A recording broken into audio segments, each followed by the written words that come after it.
Good afternoon, everybody. My name is Donna Fusel, and I'm your host of The Edge on IC Radio, your source for news and entertainment. You can also find us on television, channel 182 on Charter Communications and Abundance Television, found on Roku, Apple TV, and Amazon Fire. Don't forget the podcast, netsnewsnetwork.net. Got a special friend with me right now, Brian Brown, and he is with our DeKalb County Extension Services, actually with Auburn University. Am I pronouncing that the correct way? Yeah, that's right. Well, it's Alabama Cooperative Extension. One of these days. I've only known you how many years? Yeah. So anyway, you're a big part of the information we get about what we grow here in DeKalb County and in other areas as well. And thank you for that. Yeah, well, I appreciate you having me on, and always enjoy my time on here, getting to discuss different things. And it's a busy time of year with everything's coming in season. Everybody's harvesting right now, hopefully, and it's also Japanese beetle season, so we're getting a lot of calls about that too. So I'm one of your callers. Yeah, and I want to say they got all over the blackberries. Now why do they just go in certain sections? Well, it's kind of like me. If I have spaghetti over here and I have steak over here, I'm going to go towards the steak. Now I'll eat spaghetti, but I love steak. So that's kind of like Japanese beetles. They love certain things, but they'll eat pretty much anything. So they have a kind of selective diet, but they, if you don't have that, they're going to find something to eat.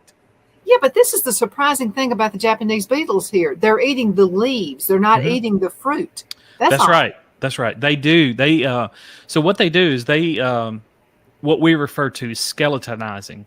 So they will eat in between the veins, and that's a very good sign that you have Japanese beetles, is if they eat in between the veins of the leaves. And so it looks kind of like a skeleton of a leaf when they get done. So, but right now, I went out yesterday and I saw a client, and he had muscadines, and I just touched one of the muscadines and like 20 of them flew all over the place. Oh, no. So he was just kind of eat up with them.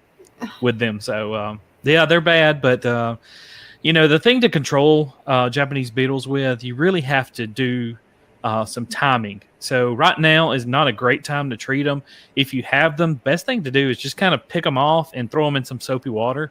Now, don't use soapy water on your plants. I know I've said this on the show many, many times, but do not use soapy water as a spray on your plants. If you want to kill bugs, you got to pick them off and throw them into the soapy water. Mm-hmm. And really, they can't harm humans. I mean, really, they're just ugly.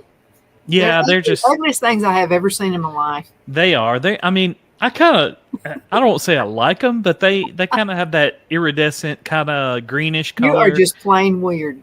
Yeah, I am. No, I almost thought they were June bugs.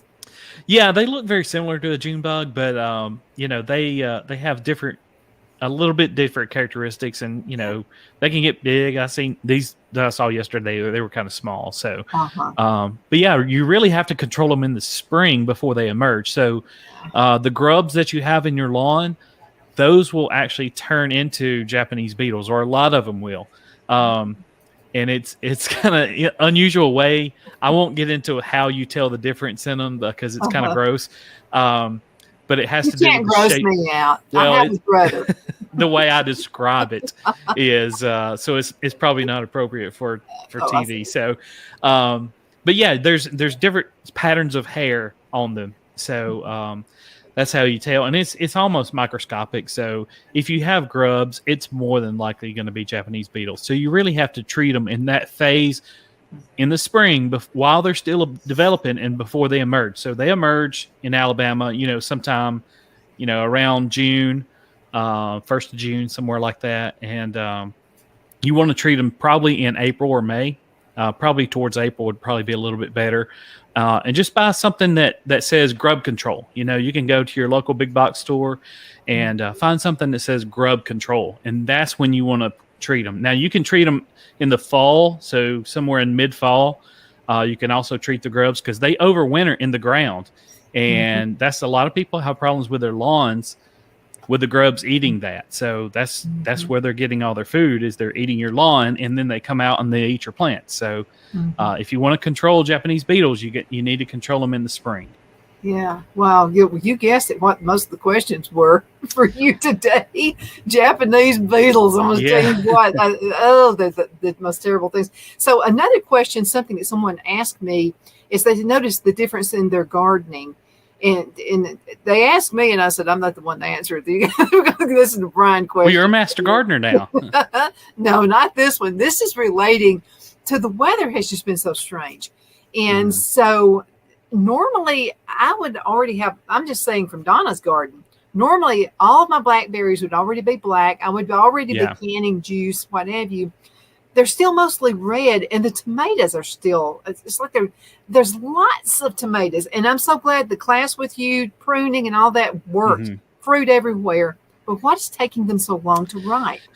You know, I'm not quite sure. I have I had one leftover tomato plant that we had left over from a workshop, and I planted it in a planter behind my house here, and it's had 2 tomatoes for probably 2 months, and they haven't changed size, and they just started changing this week.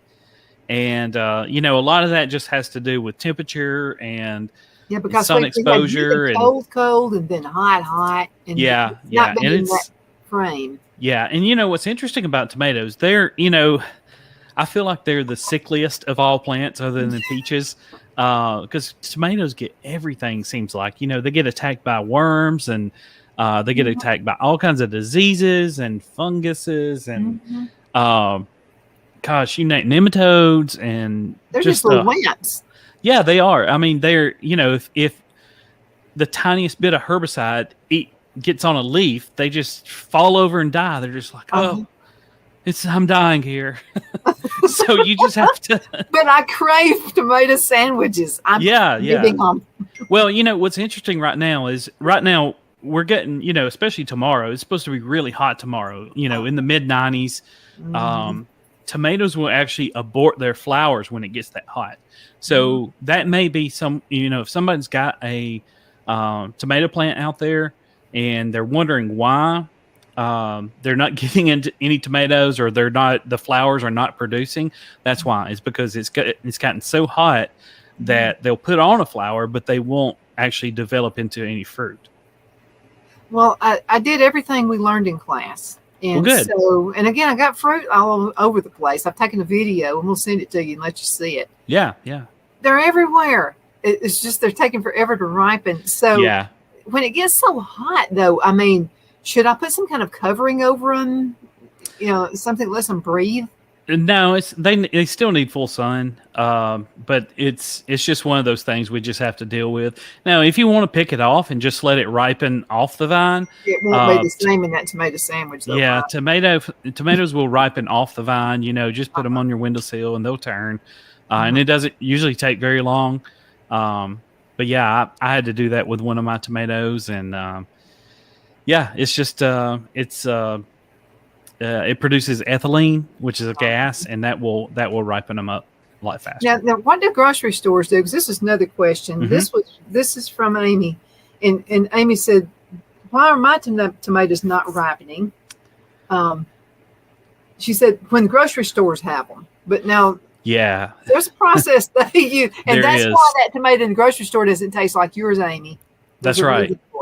That's right. So tomatoes. For the most part, tomatoes are picked while they're green. So they will form and they'll be green, but then they're put into storage. And they may be picked any time of the year, and then they're put into storage. And there's a whole world of science behind all this. But basically what it is they'll pick them green, and then they put them in these chambers called ethylene chambers. And then they pump in ethylene gas. And then that gas within, 24, 48 hours will change that tomato from green to red.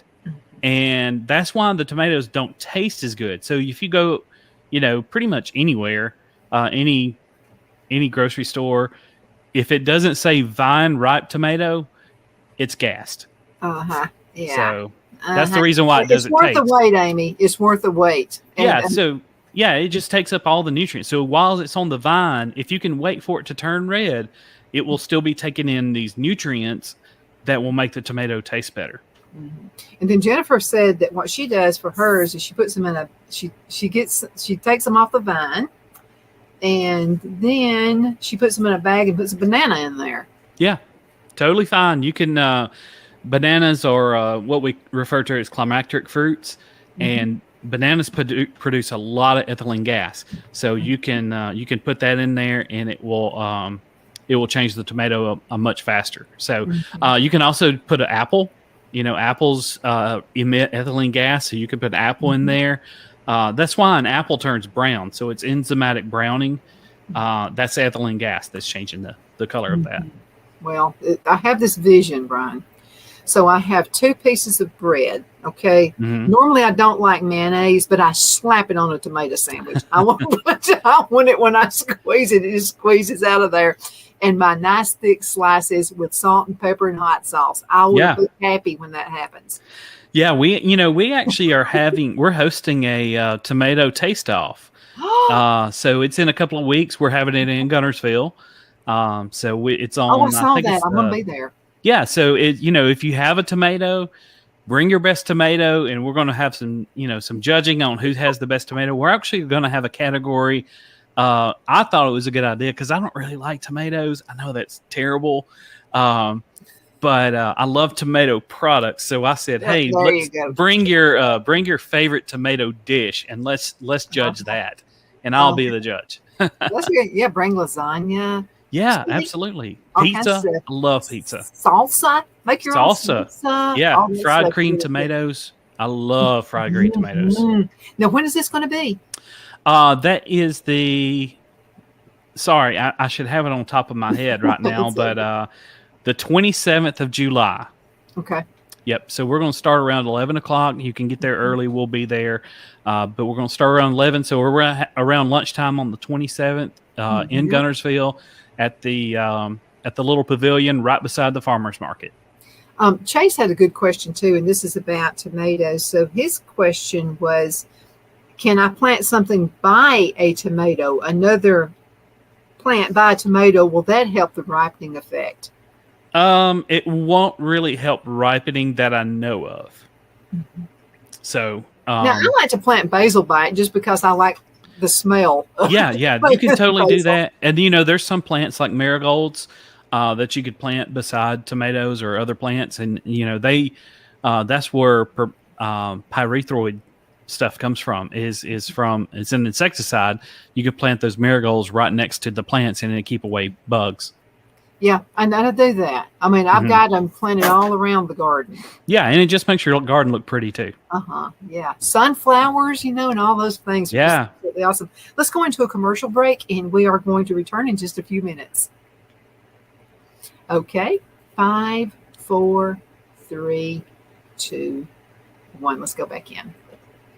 We are back. My name is Donna, and I am your host of The Edge on IC Radio, your source for news and entertainment. You can also find us on television, channel 182 on Charter Communications and Abundant Television, found on Roku, Apple TV, Amazon Fire. You can also find the podcast, netnewsnetwork.net. If you have any questions for Brian next time he's swinging around, send that to Donna at donnasedge.net. I'm sorry, that's .com. Donna at donnasedge.com. I've only had this. How long? Brian Brown is with us right now. And Brian, most of the questions have been about maters. Yep. It's that time of year. It really is. But it just seems, maybe it's because of the anticipation of a tomato sandwich. Maybe that's it. Could be. We want our tomatoes. But I have noticed a few other things a little later, seems like in the season. Yeah. So, right now, like I said, pretty much everything, everybody's getting squash. And, if you've got one squash plant, you've got more than enough. Forever. You could feed an army with one squash Yeah. Plant. And, that's interesting that you bring that, you could feed an army.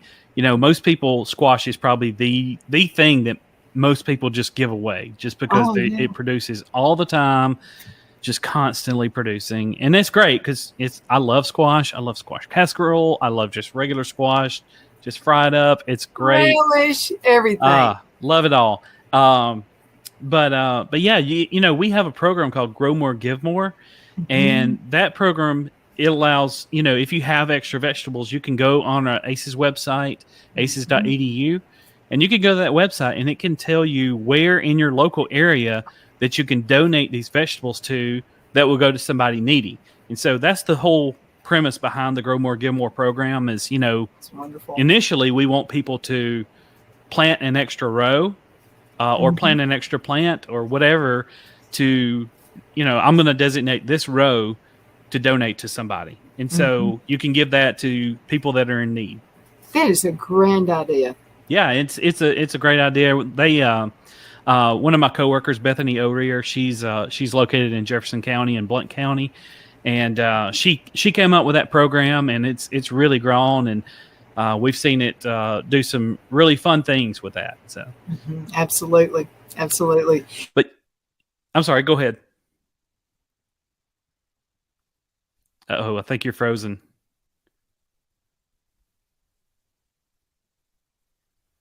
You know, ooh, I don't know what happened, but you're back, right?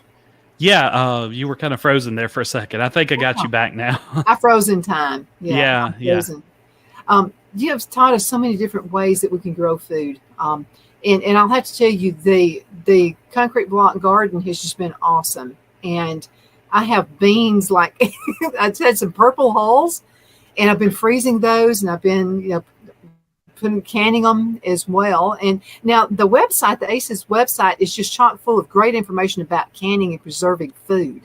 Yeah, that's right. We have, and you know, I can and put up things myself. I bought a canner when I was in college, and I still use it to this day. I like making soup, but most of the things I really don't have to can. You know, I do can tomatoes, but other than that, that's about all I can. I'll make homemade soup. I love that, a homemade vegetable soup, and but yeah, we do have we actually have an agent. An extension agent, that is her primary job, as she talks about food safety and canning and those type of things. So You have to be really careful with that. yeah, it's there's some things you have to do, and especially with acidic foods.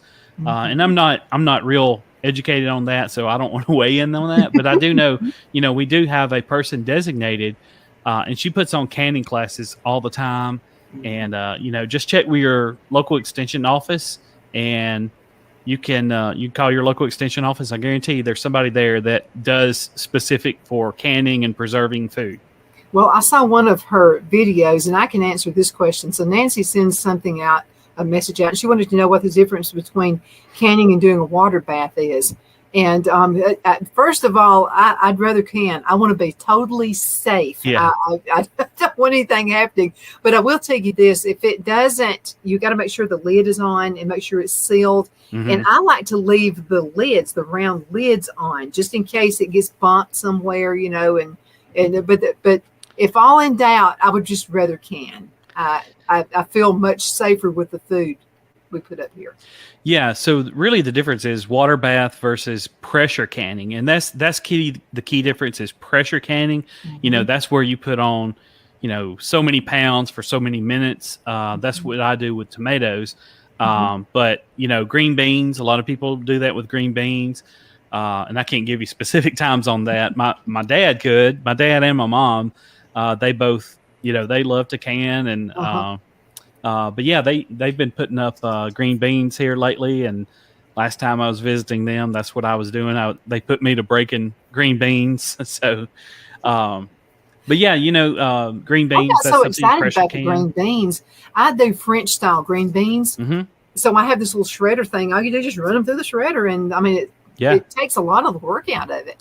Yeah. So, but you know, on the other side of that is just water bath, and that's when you just basically put it in hot water, and that heat just drives all the air out of it, and then pull it out, seal it. You know, it's sealed, but then after a few minutes, after it starts cooling, you'll hear them pop. I love those little popping sounds. That's music to my ears. Yeah, that's right. I love it. But now my pickles, anything that has a lot of vinegar in it and whatever, I generally just do a water bath with them. Yeah, and pickles are easy. I think pickles are a great way to get started in canning.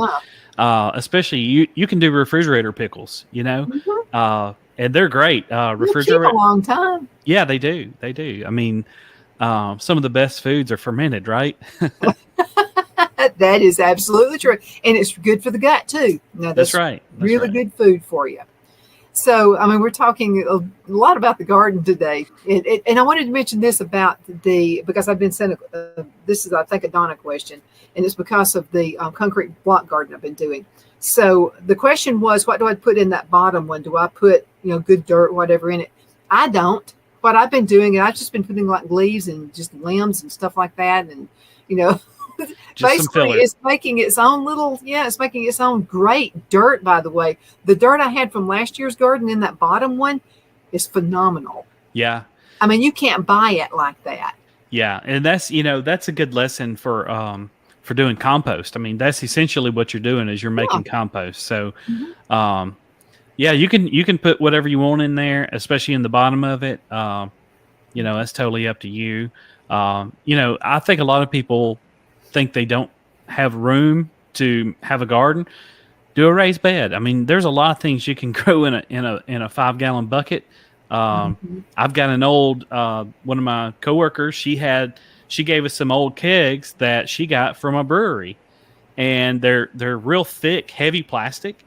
And I just took a grinder and I cut it in half, and that's what I'm growing my little tomato plant in. So, bingo. I mean, there you got it. Even if you live in an apartment, I knew people in Charlotte, North Carolina, who lived in, like nice townhouses, but they wanted to grow something.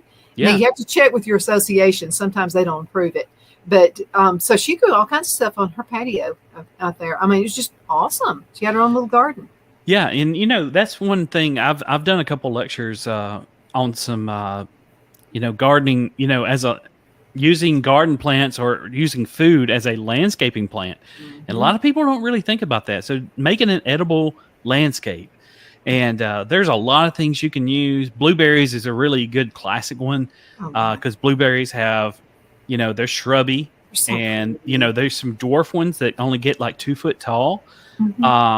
And you have fruit. In the spring and early summer, you'll have blueberry fruit, and then you have beautiful fall color. Blueberries have awesome fall color, so that's a great plant you can use. I've got a book. It's called Gardening with Grains, and Bree Arthur is the author of that, and she's really knowledgeable on that she is. subject. And but yeah, isn't she the tomato queen? I'm not sure. She does. She has a lot of articles on tomatoes. Yeah, so she's very well educated with growing things. And what's interesting is she had a book called Gardening with Grains, and she was actually growing wheat in her yard and using that wheat as an ornamental crop. And one of the things she said is, hey, if it don't work, don't plant it again. That's all you have to worry about. Just if it doesn't work out, just try something else next year. So isn't that what the guy in Collinsville said? We went to his farm, he had just like every kind of fruit and everything. And I said, well, what do you do? I mean, I was making like this big, deal, getting emotional about, sure. What if, he said, dig her up and throw her. He said something else. But he said, dig her up and throw her away and plant another one. Yeah, that's right. That's right. And that that's guy, the biggest lesson I ever had. Yeah. Yeah. And it's, that's part of the joys of growing things yourself is just experimentation. So you don't have to know everything about every subject. I definitely don't. I'm learning something new every single day. As far as I'm concerned, Brian. Well, it's such a huge, I mean, everything we do is around plants, right? I mean, like I said, going back to the steak analogy, cows eat grass is plants. So absolutely turns into steak. So it's vegan, right? Brian, we're going to have to close out this segment, but you're coming back for another segment in just a few minutes. So everybody hang tight. We're going to be back shortly. You've been at this for 12 years. Why are you doing it? Because God's children are not for sale. Rated PG-13.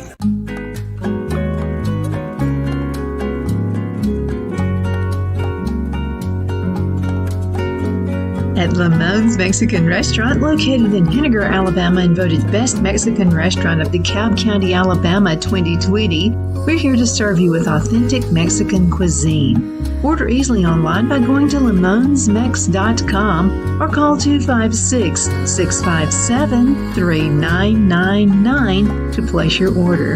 We're open Sunday through Thursday 11 a.m. to 9 p.m. and Friday and Saturday 11 a.m. to 10 p.m. Whether you're celebrating a cozy date night for two or a celebration for a crowd, at Lamone's you'll love our atmosphere and friendly servers. Thank you for dining with Lamone's Mexican Restaurant.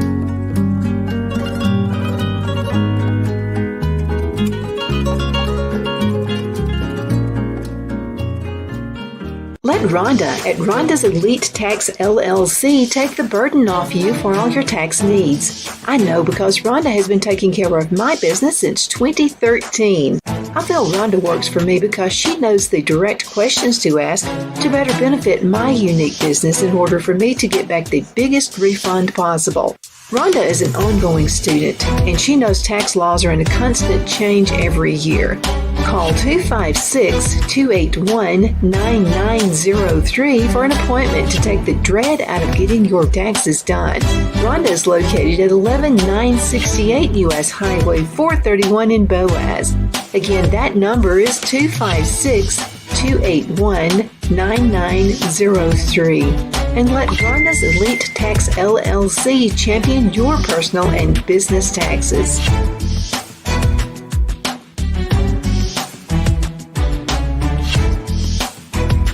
At Liberty Bank, we're all about community, whether it's to help with a charity fundraiser or help families in need. Toys at Christmas or a local football team, we're here for you. You see, we realize the importance of family. Sometimes it's to build a new home or necessary home repairs. We're here for you.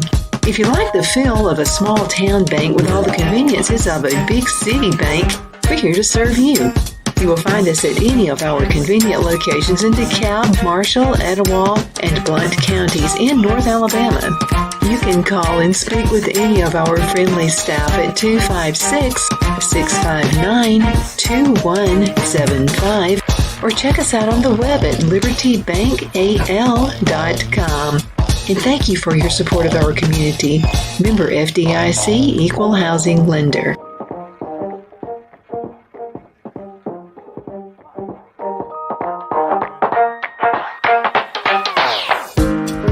Jeff McCurdy of the McCurdy Law Firm has been a public service of this area for over 10 years.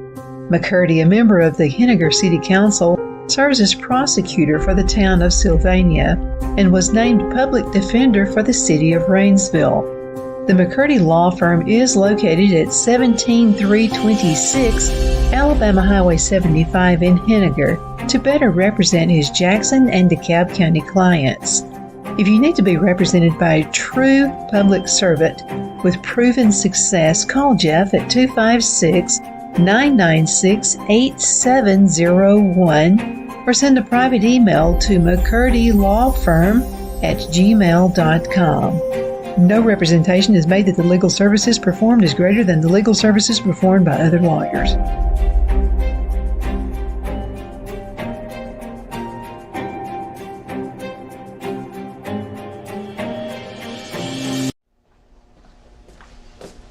Are you ready?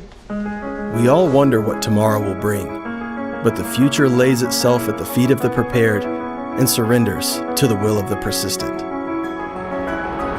It's not easy, but today shapes you so you can shape tomorrow. With Northeast Alabama Community College, when the future asks if you're ready, you can answer Yes. Begin your future at Northeast Alabama Community College.